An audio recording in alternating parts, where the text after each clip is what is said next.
মহান আল্লাহ রব্বুল আলামিন বলেন, হে মানুষ, জমিনে যাহা রয়েছে তা থেকে হালাল পবিত্র বস্তু আহার করো এবং শয়তানের পদাঙ্ক অনুসরণ করো না।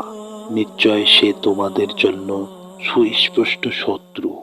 নিশ্চয় সে তোমাদেরকে আদেশ দেয় মন্দ ও অশ্লীল কাজের এবং আল্লাহর ব্যাপারে এমন কিছু বলতে যা তোমরা জানো না।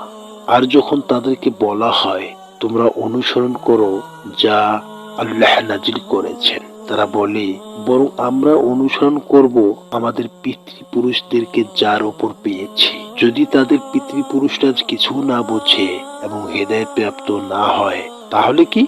আর যারা কুফরি করেছে তাদের উদাহরণ তার মতো, যে এমন কিছুর জন্য চিৎকার করছে এক ডাক ছাড়া যে কিছু শোনে না। তারা বধির, বোবা, অন্ধ, তাই তারা বোঝে না।